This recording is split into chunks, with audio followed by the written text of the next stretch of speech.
Assalamu alaikum wa rahmatullahi wa barakatuh. Bienvenue à toutes et à tous pour cette analyse. Aujourd'hui, on arrive au bout de notre parcours dans le livre Fiqh al-Mar'a, la jurisprudence de la femme par Écos de la sagesse. C'est le tout dernier cours. Oui, la leçon finale. Et pour cette conclusion, le texte nous plonge dans du très concret. On va aborder deux pratiques qui marquent vraiment la fin du ramadan pour les femmes. On quitte un peu la théorie pure, disons. Exactement. Et en lisant cette dernière partie, il y a une question qui m'a vraiment interpellé. Comment est-ce que la jurisprudence classique gère, en quelque sorte, la spiritualité des femmes entre l'espace public, la communauté, et l'espace privé, celui du foyer? Ah, c'est une excellente grille de lecture. On va voir que les deux sujets du jour illustrent parfaitement cette tension. C'est tout à fait ça. D'un côté, on a une pratique qui, justement, pousse la femme vers l'extérieur, vers la mosquée. C'est la retraite spirituelle, l'itikaf. Et de l'autre, on a une obligation qui la replace au cœur même de l'unité familiale, la zakat al-fitr, l'aumône de fin de jeûne. Bon, alors c'est parti. Commençons par cette pratique qui nous sort de la maison, l'itikaf. Avant toute chose, de quoi parle-t-on précisément? Alors, le texte commence par une définition en deux temps. D'abord, le sens littéral du mot. Ça vient d'une racine arabe qui a l'idée de s'attacher, de se consacrer à quelque chose. Le livre cite même un exemple du Coran, un peuple qui était attaché à ses idoles, pour qu'on saisisse bien cette idée de dévotion intense. D'accord, l'idée de rester, de s'accrocher. Voilà. Et puis vient la définition juridique, technique. C'est le fait de rester dans une mosquée dans le but d'adorer Allah. Tout est là. Rester dans une mosquée, le lieu a l'air d'être vraiment la clé de la définition. Mais est-ce que c'est obligatoire comme pratique? Non, pas du tout. Le livre est très clair. C'est un acte mustahab, c'est-à-dire fortement recommandé, mais pas obligatoire du tout. Et ça, c'est valable pour les hommes comme pour les femmes. Et pourquoi est-ce si recommandé? La source, c'est la pratique du prophète Mohammed lui-même. Il l'observait chaque année pendant les 10 derniers jours du Ramadan. Et le texte ajoute que ses épouses ont continué cette tradition après lui. D'accord, c'est là que ça devient super intéressant. Revenons sur cette histoire de lieu. Le texte insiste, mais vraiment énormément là-dessus. Il dit qu'une femme ne peut faire son itikaf que dans une mosquée. Absolument.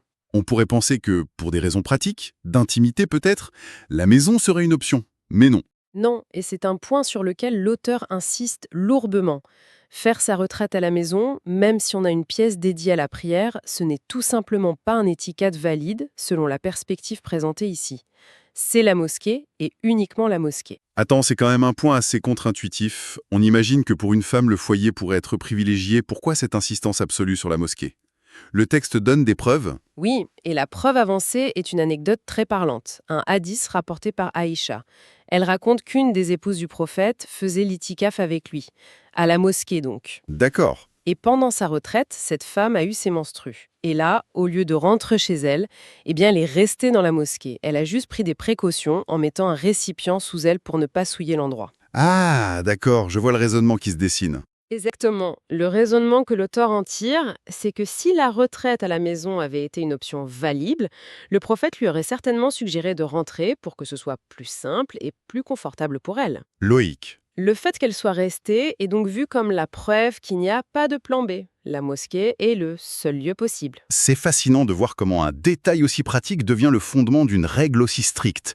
Et ça nous amène tout droit à la question de la pureté rituelle. Si une femme a ses menstrues, elle ne peut donc pas commencer un itikaf. C'est ça, elle doit être en état de pureté pour débuter. Et si les menstrues arrivent en plein milieu de sa retraite, la règle est formelle. Elle doit quitter la mosquée. Immédiatement. Et c'est fini pour elle, sa retraite est annulée. Non, ce n'est pas une annulation définitive. Une fois qu'elle est purifiée, elle peut revenir et reprendre sa retraite là où elle l'avait laissée. D'accord. On voit ce premier grand principe. La primauté du lieu public, la mosquée est non négociable. Mais est-ce que toutes les mosquées se valent? Une petite mosquée de quartier, sans la prière du vendredi par exemple, ça marche? Oui, ça marche. Le texte explique que la retraite d'une femme est valide dans n'importe quelle mosquée. Pourquoi? Parce que la prière en congrégation, le grand rassemblement, n'est pas une obligation pour elle, contrairement aux hommes. Donc la validité de son acte ne dépend pas de ça. Ah, mais j'imagine qu'il y a une préférence, une subtilité. Tout à fait. Il est précisé qu'il est avdal, donc préférable, de choisir une mosquée où se tiennent ses prières, ce qu'on appelle un jami. La logique est simple, la récompense potentielle est plus grande. Elle peut bénéficier des mérites de la prière en groupe. D'accord. On a ce premier pilier, la mosquée. Mais en lisant, on voit très vite un second pilier, tout aussi important, la primauté du cadre matrimonial. Je pense évidemment à la permission du mari. Absolument, et c'est un point central. Le texte l'affirme très clairement. Une femme mariée ne peut pas entreprendre l'itikaf sans avoir obtenu, au préalable, l'autorisation de son mari. Et la référence pour ça? Encore une fois, c'est le comportement des mères des croyants, les épouses du prophète. Elles lui demandaient systématiquement sa permission. Et le mari, il a le droit de dire non. Oui, le texte est formel. Le mari a le droit de refuser. Et ce point, nous dit-on, fait l'unanimité chez les savants des 4 grandes écoles juridiques. L'idée derrière, c'est qu'une femme ne doit pas quitter le domicile conjugal, même pour un acte d'adoration qui n'est pas obligatoire, sans l'accord de son époux. La dévotion personnelle reste donc encadrée par les droits et devoirs du mariage. Et ça s'étend à ce qui se passe pendant la retraite, j'imagine. Les relations conjugales. Alors là, c'est une interdiction catégorique. Tout rapport ou même tout contact intime annule l'itikep. La source est en verset du Coran très explicite. Et n'ayez pas de rapport avec elle pendant que vous êtes en retraite dans les mosquées. Donc pas d'ambiguïté possible. Aucune. Il y a un consensus total des savants là-dessus. C'est un acte qui invalide la retraite de la même manière qu'il invalide le jeûne. C'est très clair. Ce qui est frappant avec ces règles, c'est à quel point elles ancrent un acte de dévotion très personnel dans un cadre public, la mosquée, et social, le mariage.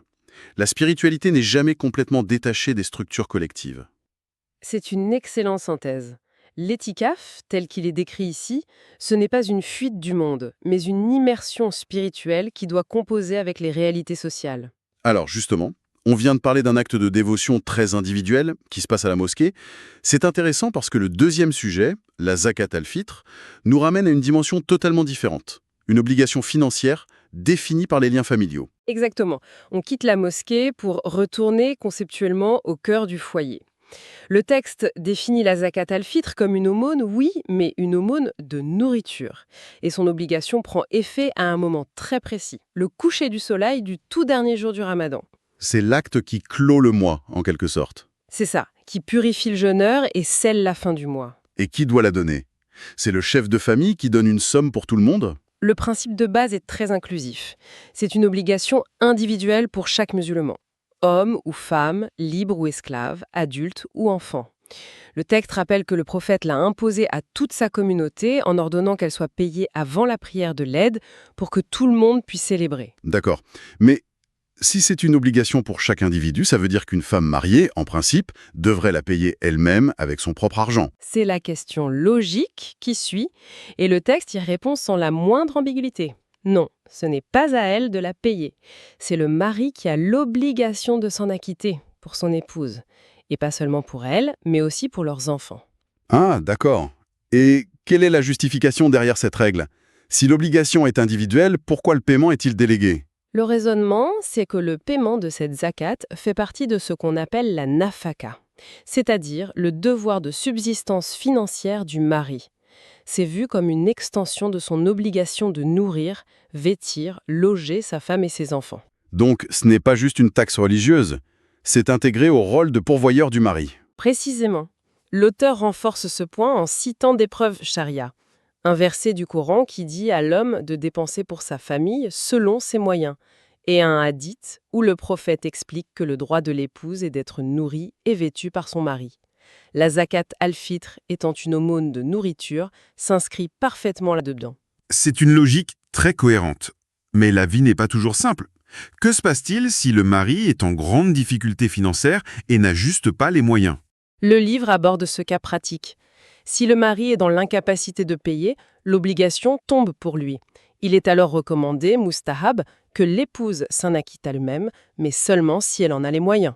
Ce n'est donc pas une obligation qui lui est transférée. Non, c'est une recommandation.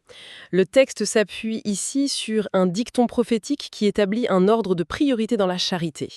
Commence par toi-même, puis par ceux qui sont à ta charge. Ce qui est génial dans cette partie, c'est qu'on n'est pas dans le flou. Le livre devient ultra pratique en donnant les quantités exactes.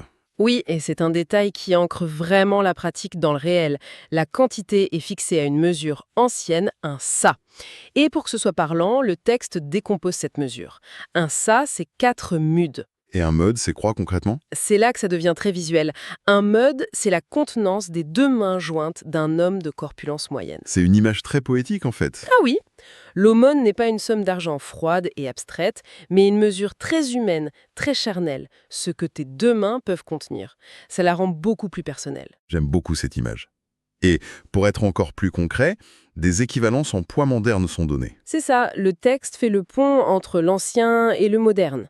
On a des estimations qui peuvent varier un peu, mais qui donnent un ordre de grandeur très clair. Par exemple, environ 3 kilos pour du blé, du riz ou de l'orge. D'accord. Ou alors environ 1,7 kg pour des dattes sèches et 2 kilos pour de la farine. Ça permet à n'importe qui aujourd'hui de savoir précisément quoi donner. On boucle donc notre analyse. On a vu l'itikaf, une retraite spirituelle très codifiée, et la zakat al-fitr, une obligation sociale et financière. C'est un guide très terre-à-terre. Ce qui est fascinant, c'est cette jonction permanente entre de grands principes, se rapprocher de Dieu, purifier son jeûne, la solidarité, et des directives incroyablement spécifiques. On va du lieu exact de la retraite spirituelle au poids en grammes de l'aumône de riz. On voit clairement comment la pratique religieuse telle que présentée ici est pensée pour s'intégrer dans les moindres détails de la vie quotidienne, et surtout dans les dynamiques familiales et conjugales. Tout à fait. L'interaction entre l'acte de dévotion individuelle et les responsabilités collectives, c'est vraiment le fil rouge de cette leçon. Rien n'est laissé à l'appréciation de chacun, tout est encadré par des règles pour créer un cadre commun. Et pour finir, l'auteur elle-même conclut en toute humilité en précisant que ce cours est une introduction et en invitant ceux qui veulent aller plus loin à consulter des ouvrages plus complets. Et ça soulève une réflexion intéressante pour terminer notre propre discussion. Cette source met un accent très fort sur la jurisprudence établie, la preuve textuelle, le consensus des savants. C'est une approche qui offre une structure, une clarté, une sécurité dans la pratique. La question qui se pose alors, pour la personne qui nous écoute, au-delà de l'application de ces règles, c'est peut-être la suivante. Dans le contexte d'aujourd'hui, comment les croyants et les croyantes articulent-ils la relation entre ce cadre classique, normatif et collectif, et leur propre cheminement spirituel, leur quête de sens plus personnel et individuel au sein de leur foi.